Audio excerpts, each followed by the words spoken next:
Nakakuha na tayo ng board para paglalagyan ng mga aparatos natin. Nililinyahan na nga natin. Pwesto na natin yung mga pwesto nila. Yan, ito ang MPTT breaker ng baterya. Yan, AC SPD tsaka DC SPD. Ano pa ba? Natin, automatic switch transfer natin.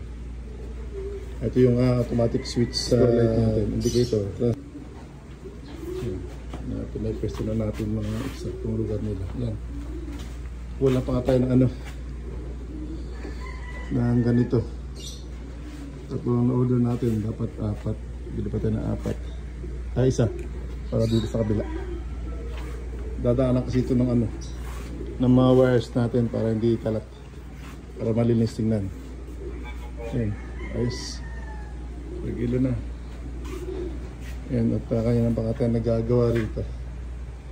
Yan tayo nakapag-video. Yan, yung wiring natin, i-video natin. Nakalimutan ko na yung stand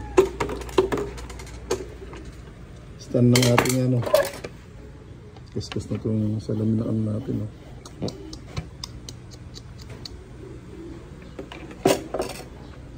Kalimutan natin yung stand ng camera natin. So yun, update ko kayo mamaya ulit. Let's go. Yun, good evening. Napanagan ng gabi, mga kategi, mga kalbatids. Ito, medyo linya na tayo sa may breakers natin. Okay, naglinya na nga tayo ng ating breaker, mga kalapatids, mga kategi. At linya tayo ng AC out dito sa inverter. At rin sa automatic transfer switch natin. Ito sa end, ito reserve kasi. Ito pinaka main natin, supply natin. Ang magiging trabaho ng automatic transfer switch ay pag nalobat to, nawala ng power itong baterya natin galing sa inverter. Usa itong magka-transfer sa AC. Transfer sa kabila, sa reserve natin AC. Bali ito, lilinyan natin ito direct sa AC. Yan. Dito sa sa output niya, parallel lang yan, mga katik. Yung line 1, line 2 tsaka line 2 magkadugtong lang yan. Yung neutral tsaka neutral magkadugtong lang. Tapos yung line 2 tsaka neutral, yung pinaka-output niya. Yan. Papuntang breaker na natin, dito papunta rito. Papunta sa power meter natin, 8-in-1 power meter. Dito papasok yan. Ito yung babasa ng mga natin, yung ilang watts ang kinukonsumo natin.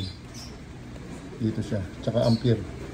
Yung output niya, papunta rito sa breaker natin, 63 amperes AC. Yan, nakaparallel yung natin, yung ating power surge protective. Yan. Ito naka-ground lang yan. Yung gagaroon lang natin. So pinaka-output to. Papuntang to. Distribution box. So, distribution box na. Tingnan natin lang ano to. 15, 20, tsaka 30. Tatlong breaker dito lalagay. So, ito muna nilagyan natin. Tapos ito, nilagyan na nga natin to. Itong transfer switch indicator. Yan. Pag naka-yellow siya, ito yung ano natin. Solar. Pag nag-green, ito yung pinaka-power ng panel ko. Alright. So, hindi natin may video yung paano tayo mag-wiring Wala yung stand ng camera natin. So, yun. Utay-utay lang ang video. Alright. Yun, magandang gabi ulit mga katiki, mga kalapatids. Ito, natapos na natin yung ating wiring ng ating solar aparatos, mga kalapatids, mga katiki. Ayun, medyo matagalan tayo, ang hirap mag wiring. At matigas yung mga wire natin, 12 ito. 12 stranded yung ginamit natin. So, kompleto na yung main yung ating AC out sa inverter papuntang automatic transfer switch. Kaya magiging nga to pag naubos yung baterya nito, kusang lilipat sa reserve sa panel ko. So nakaparallel lang tong output nito papuntang watt meter,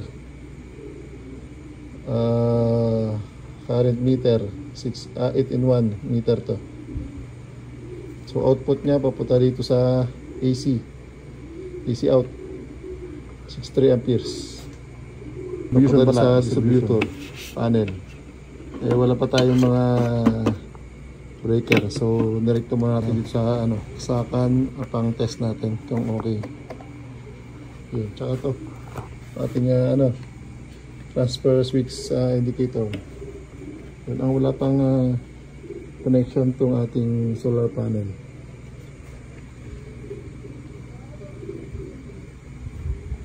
Wala na pala.